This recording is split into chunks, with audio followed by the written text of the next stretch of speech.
మనం భావించవచ్చు. నేటి విశిష్టత. నేటి వైశిష్యంలో భాగంగా ఈ రోజున మనం ఒక ఇద్దరు వ్యక్తులు, అంటే ఒక ఆశావాది, ఒక నిరాశావాది వ్యక్తి యొక్క జీవితంలో ఆశ అనేది ఎలా అంటే ఉంటుంది, నిరాశ అనేది ఎలా ఉంటుంది, దాంతోపాటుగా వ్యక్తికి ముఖ్యంగా కావాల్సింది ఏదైనా గ్రాటిట్యూడ్ అనే విషయంలో ఏం చేయాలి, అంటే కృతజ్ఞత అనే దాని యొక్క ప్రభావం అనేది ఎలా ఉంటుంది, మొదలైన వాటికి సంబంధించి ఒక చిన్న మోటివేషన్ స్టోరీ లాంటిది ఇవాళ మనం మాట్లాడుకుందాం. అంటే ఒక చక్కటి కథ, దాన్ని బట్టి మనకి గ్రాటిట్యూడ్ యొక్క విలువ, అంటే కృతజ్ఞత అనేది వ్యక్తికి దాని యొక్క ఫలితాలు ఎలా ఉంటాయన్న దాన్ని మనం ఇక్కడ తెలుసుకుందాం. ఒకానొకప్పుడు ఒక ప్రదేశంలో ఇద్దరు బౌద్ధ సాధువులు ఉంటారు. వాళ్ళిద్దరూ ఏం చేస్తారంటే, ఒకతను సీనియర్, ఒకతను జూనియర్ అనుకోవచ్చు. అంటే వయసు రీత్యా ఒకతను పెద్దతను, ఒకతను చిన్న, అంటే అంతకంటే చిన్నతను.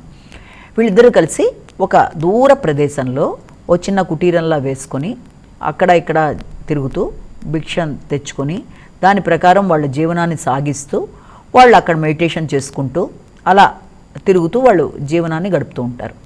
ఇద్దరు కూడా చాలా దూర ప్రదేశంలో, అంటే మామూలు వ్యక్తులకి చాలా దూరంగా ఒక ప్రశాంతకరమైన వాతావరణంలో ఏర్పరచుకున్న ఒక చిన్న కుటీరం, దాంట్లో వాళ్ళు జీవనాన్ని సాగిస్తూ ఉంటారు.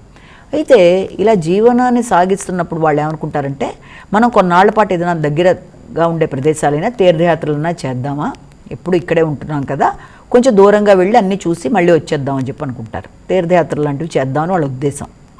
అంటే సరే అని ఇద్దరు అనుకుని ఏం చేస్తారంటే, అక్కడి నుంచి బయలుదేరి ఒక వారం రోజుల పాటు అన్ని ప్రదేశాలు, వాళ్ళకి అందుబాటులో ఉండే ప్రదేశాలు లాంటివన్నీ చూసుకుంటూ వాళ్ళు వస్తారు వెనక్కి. ఈ లోపల పెద్ద స్ట్రోమ్, అంటే పెద్ద తుఫాన్ లాంటిది ఇలాంటివన్నీ ఏర్పడి వాళ్ళు ఏర్పరచుకున్న చిన్న ఇది ఉంది కదా, ఆ యొక్క హట్ లాంటిది, ఆ యొక్క కుటీరం అదంతా చాలా వరకు కొట్టుకుపోతుంది.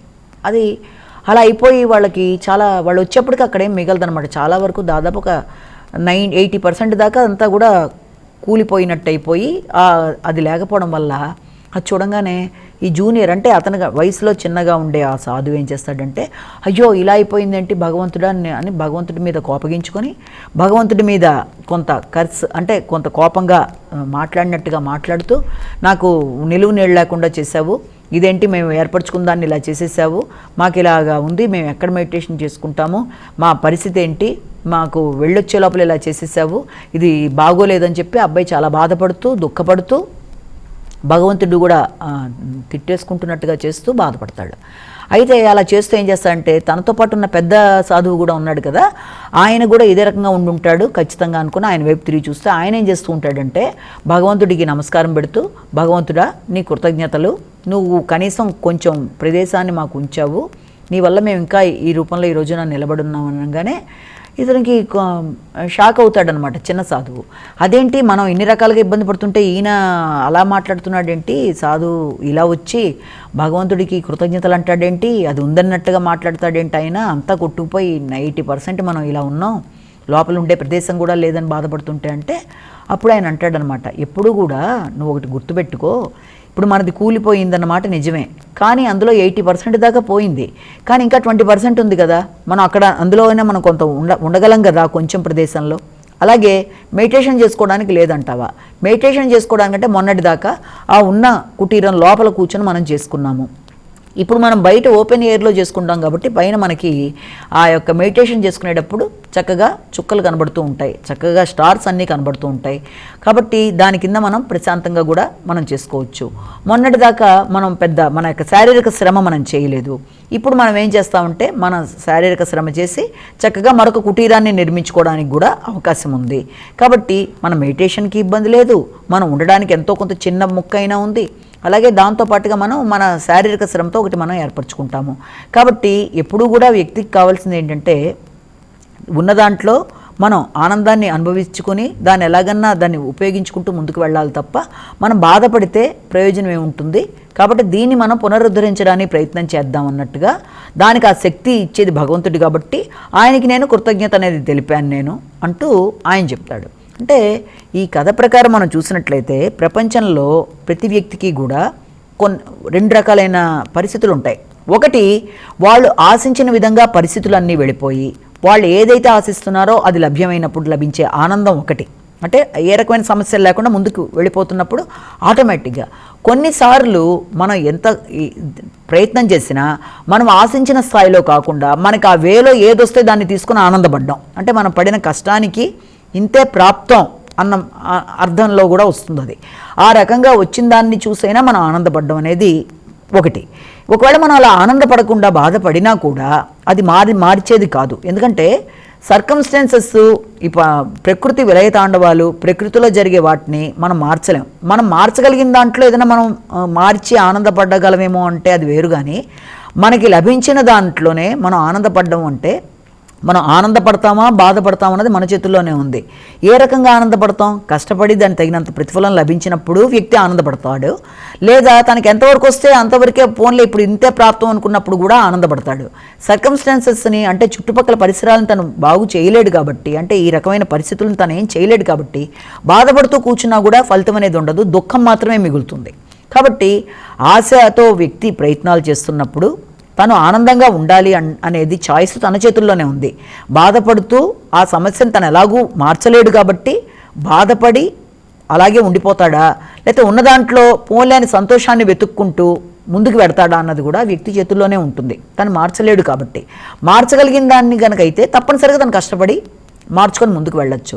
కాబట్టి ఇక్కడ ఈ కథలో కనుక మనం చూసినట్లయితే ఇద్దరు సాధువుల్లో మొదట తను బాధపడుతూ పరిస్థితులకి విలపిస్తూ తప్పనిసరిగా భగవంతుడిని కూడా కర్స్ చేస్తూ భగవంతుడి మీద నిందారోపణ చేస్తూ నాకేం లేదు నేను ఇలా అయిపోయాను అంటూ తను బాధపడుతుంటే, ఉన్న దాంట్లో పోలే కొంతన్నా నాకు ఇచ్చావు, దాంట్లో అయినా నేను ఉన్నంతలో ఆనందపడుతూ నేను నా యొక్క శక్తియుక్తులతో మళ్ళీ ఇంకొకటి తయారు చేసుకొని నీ యొక్క దయతో నేను పైకి వస్తాను అంటే అయిందేదో అయిపోయింది, అయిపోయినా కూడా నేను దాంట్లోంచి కూడా అంటే అది కూడా నేను చూసి దాంట్లోంచి బయటకు వచ్చి నా జీవితాన్ని మార్చుకోవడానికి ప్రయత్నం చేస్తాను అన్నది ఈ యొక్క సీనియర్ అంటే పెద్ద గురువు చెప్తున్నాడు.